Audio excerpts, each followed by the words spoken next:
여러분, 지금 살고 있는 집 한번 떠올려 보세요. 아파트인가요? 빌라인가요? 오피스텔인가요? 그 공간을 여러분이 직접 골랐죠. 위치도 보고 평수도 따지고 햇빛도 확인했을 거예요. 근데 이상하게도 그 집에서 살다 보면 뭔가 모르게 답답하거나 외롭거나 이웃이랑 마주치는 게 불편하거나 그런 감정 느껴본 적 있지 않으세요? 그게 여러분 성격 문제가 아닙니다. 공간이 그렇게 설계된 겁니다. 오늘 소개할 책은 그 불편한 진실을 아주 정면으로 아주 정확하게 찌르는 책입니다. 한국에서 20만 명이 읽었고 10년이 지난 지금도 베스트셀러 자리를 지키고 있는 책. 건축가 유현준이 쓴 도시는 무엇으로 사는가입니다. 이 책 읽기 전이랑 읽은 후가 완전히 달라요.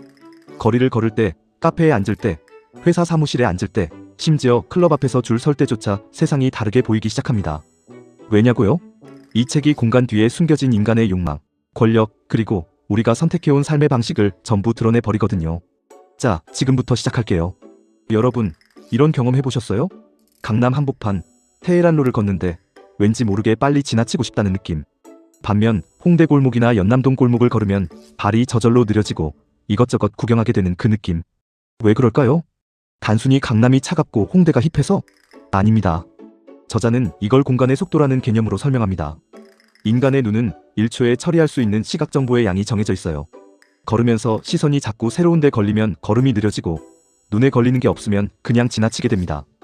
강남대로는 건물 하나의 폭이 수십 미터씩 되고 거대한 유리 외벽이 끝없이 이어집니다. 시각 정보가 너무 빠르게 스쳐 지나가요. 걷는 게 아니라 그냥 이동하는 느낌이 되는 거예요. 반면 홍대나 연남동 골목은 건물 하나하나가 다 다르게 생겼고 간판도 다르고 창문 크기도 다르고 계단도 있고 테라스도 있어요. 시선이 자꾸 뭔가에 걸립니다. 그러면서 자연스럽게 발이 느려지고 그 공간에 머물고 싶어지는 거죠. 걷고 싶은 거리는 그냥 만들어지는 게 아니에요. 사람의 눈과 몸이 반응하도록 설계된 겁니다. 그리고 강남대로는 그 반대로 설계된 거고요. 근데 여기서 더 무서운 이야기가 시작됩니다. 그 설계, 과연 실수였을까요? 저자는 도시의 공간에는 항상 권력이 개입되어 있다고 말합니다. 아주 오래전부터요. 왕궁은 왜 항상 언덕 위에 있을까요? 성당 첨탑은 왜 저렇게 높을까요? 왜 판사석은 항상 법정에서 가장 높은 자리에 있을까요? 높은 곳에서 낮은 곳을 내려다보는 구조. 이건 인간이 수천 년 동안 써온 권력의 언어입니다. 그리고 그 언어는 지금 이 순간에도 살아있어요. 펜트하우스가 왜 그렇게 비쌀까요? 저층보다 고층이 더 비싼 이유가 단순히 전망 때문만은 아닙니다.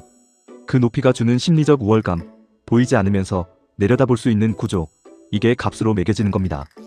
클럽 입구에 왜 문지기가 있을까요? 막으려는 게 아닙니다. 저자는 말해요. 문지기의 진짜 역할은 들어가고 싶다는 욕망을 만들어내는 것이라고. 들어가기 어려울수록 안이 특별해 보이고 그 특별함에 돈을 내고 싶어지는 거예요. 공간이 욕망을 설계하는 겁니다. 사무실도 마찬가지예요. 여러분 회사 부장님이나 임원 자리가 어디 있는지 떠올려 보세요. 대부분 구석 안쪽에 전체 팀이 한눈에 보이는 자리에 있죠.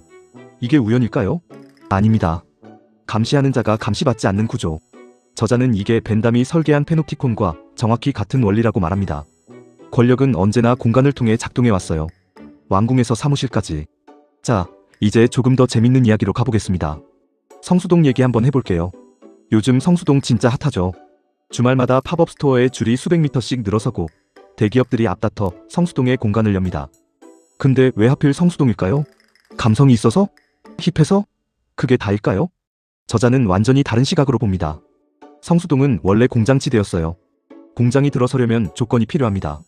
도로가 격자형으로 넓고 반듯해야 하고 트럭이 드나들 수 있게 진입로가 넉넉해야 하고 필지 크기가 충분히 커야 합니다. 그리고 서울에서 찾기 힘든 조건 하나가 더 있어요. 평지여야 한다는 거예요. 성수동은 서울에서 드물게 완전히 평평한 땅입니다. 팝업 스토어는 빠르게 공사 차량이 들어오고 며칠 만에 설치하고 또 철수해야 해요. 경사진 골목이 많은 홍대는 이게 불편합니다. 반면 성수동은 격자형 도로에 넓은 필지에 평지까지 갖춰져 있어요. 그래서 선택받은 겁니다. 감성이 아니라 물리적 조건이 성수동을 선택한 거예요. 뉴욕 소호도, 런던 이스트엔드도, 베를린 밑에도, 베이징 798도 다 마찬가지입니다. 문화 공간으로 떠오른 힙한 동네의 공통점은 하나예요. 과거에 공장이 있었던 곳. 문화가 먼저 온 게 아니라 공장의 물리적 조건이 새로운 문화를 불러들인 겁니다. 이게 왜 중요하냐고요? 우리가 세상을 보는 방식이 바뀌기 때문입니다. 어떤 공간이 뜨는 데는 이유가 있어요. 우연히 힙해진 동네는 없습니다. 그 이면의 논리를 알면 다음에 어디가 뜰지도 보이기 시작합니다. 자, 이쯤에서 이 책이 진짜 핵심으로 가봐야 할 것 같은데요. 뉴욕 이야기 잠깐 해볼게요. 맨해튼 지도 보신 적 있죠? 격자형 도로가 끝없이 이어지는, 얼핏 보면 엄청 단조로운 도시입니다. 그런데 왜 뉴욕은 세계에서 가장 생동감 넘치는 도시가 됐을까요? 저자는 그 비밀을 공원과 재생의 구조에서 찾아요. 뉴욕 센트럴 파크는 단순한 공원이 아닙니다. 주거지와 직접 맞닿아 있어요. 아침에 조깅하고 점심에 도시락 먹고 저녁에 산책하는 게 모두 가능합니다. 공원이 도시의 일상 속으로 들어와 있어요. 반면 서울 한강시민공원은 어떤가요? 면적은 어마어마하게 넓어요. 그런데 올림픽대로와 아파트 단지가 가로막고 있습니다. 도심의 일상이 한강으로 자연스럽게 이어지지 않아요. 공원이 도시와 단절되어 있어요.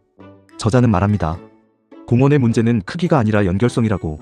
그리고 이 연결성의 문제는 공원에서만 그치지 않습니다. 우리나라 아파트 단지 전체가 도시와 단절되어 있는 구조이고 그 단절이 우리 삶의 방식 자체를 바꿔놓고 있다고요. 여기서 멈춰야 할 것 같아요. 사실 이 책의 내용 중에 아직 말씀드리지 못한 게 훨씬 많습니다. 동양과 서양이 공간을 인식하는 방식이 근본적으로 다른 이야기, 한국의 건축이 왜 그렇게 아파트 중심으로 흘러왔는지, 재개발의 논리와 자율주행차가 미래 도시를 어떻게 바꿀 것인지, 그리고 라스베이거스 네온사인을 왜 사람들이 좋아하는지까지. 이 모든 게 사실 하나의 거대한 질문으로 연결됩니다. 저자 유현준이 이 책에서 진짜 하고 싶은 말이 무엇인지 한번 생각해 보셨나요? 건축 지식을 전달하려는 걸까요? 도시 역사를 알려주려는 걸까요? 저자는 책 서문에서 이렇게 씁니다. 도시에 대한 이해는 궁극적으로 인간에 대한 이해다.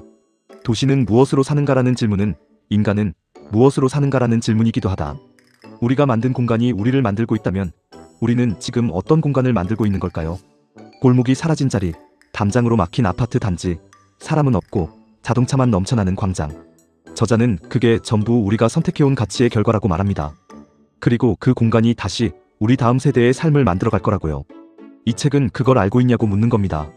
그래서 지금부터라도 어떤 도시를 만들고 싶냐고 묻는 거예요. 기본 정보 정리해드릴게요. 저자는 건축가 유현준, 출판사는 을류문화사, 출간일은 2026년 3월 20일, 장르는 인문교양이고 전면, 개정판 기준 412쪽입니다. 이런 분들께 강력하게 추천드립니다. 서울이나 도시에 살면서 공간이 왜 이렇게 생겼을까 한 번이라도 궁금했던 분, 건축이나 도시에 관심은 있는데 전문서는 어려웠던 분, 철학이나 사회학, 역사를 좋아하는 인문, 독서 애호가, 요즘 성수동이나 경의선 숲길 같은 도시 변화에 관심 있는 분, 그냥 세상을 조금 더 다른 눈으로 보고 싶은 분, 이 모든 분께 추천합니다. 이 책을 읽고 나면 달라집니다. 같은 거리를 걷는데 다른 게 보여요. 같은 공간에 앉아 있는데 다른 게 들려요. 공간이 말을 걸어오기 시작합니다.